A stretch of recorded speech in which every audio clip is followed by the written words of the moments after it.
picture. Very good. Yeah. When we come back, Woody Allen's new movie is called Crimes and Misdemeanors, and asks the question, can a respectable physician get away with murder and not be haunted by his conscience? It's a human life. You don't think God sees?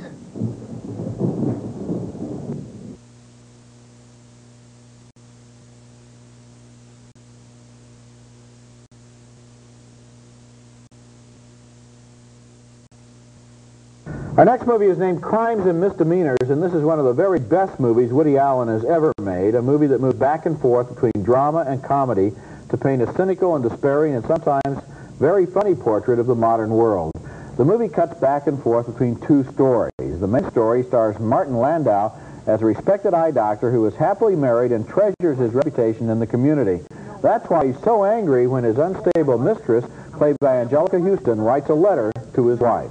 It was lying on the table all day. By sheer chance, you didn't open it.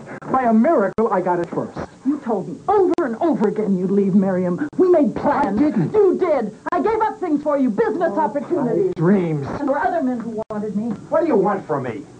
You think this was an easy decision? I want what you told me you wanted. To be together. Otherwise, I don't know what I'll do, Jude. I'll jump out the window, I swear. The movie's other storyline stars Woody Allen himself as a serious documentary filmmaker who is in love with a young producer played by Mia Farrow. But she is also being courted by a millionaire Hollywood TV producer, a man Allen has absolutely no respect for. What was that? Okay, you're 1911, sure. Okay, I'll see you there. Okay. You're not going to go to the hotel with him? It's crazy. I better go with you. Come on, don't be ridiculous. This guy, I know this guy. He won't be able to take his hands off. He'll get you in the room, you know, and he'll read you your Miranda rights and he'll tear your clothes off. He's interested in producing something of mine. Your first child. Listen, I've never been seduced by a guy who wears loafers and no socks, much less one who says nuclear. It's almost a device from classic stagecraft that you have the same story told on two levels. On the tragic level with Martin Landau, and then on the comic level by Woody Allen. One very significant, one less significant, and reflecting on each other. Crimes and Misdemeanors asks a lot of questions, including whether a doctor can be responsible for a murder and not be eaten up by guilt, by his own guilty conscience, and also whether an intelligent young woman will choose to fall in love with a serious filmmaker, or will she choose instead a complete jerk who might be able to help her in her career.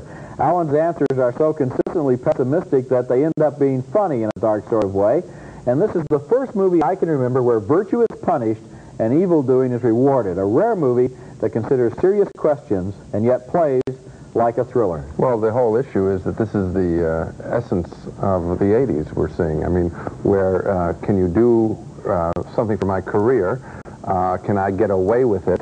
Is the name of the game. And the picture is so unremitting, and we're waiting for it to flip the other way, particularly with the Martin Landau story, that I sat there with sort of my jaw open. I mean, I just, suppose my mouth was open and my jaw was lower. But, you know, I mean, it's just terrific, because he doesn't cave into anything. He just lays it out, and he's probably right. That's what you sit. You sit there and you just, you know, you're shocked, and then you nod, and then you feel kind of sad.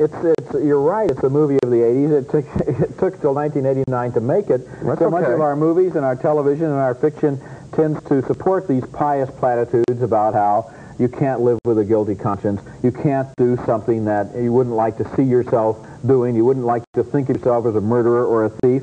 And the fact is, you open up the paper every day, and it's filled with people who were very happy to see themselves as murderers and thieves and white-collar embezzlers, just as long as they didn't get caught. The other thing is that there's a whole mood in Hollywood pictures to teach us the way to behave through showing us right-thinking people. I mean, that's the standard way. You know, Gandhi, that kind of attitude.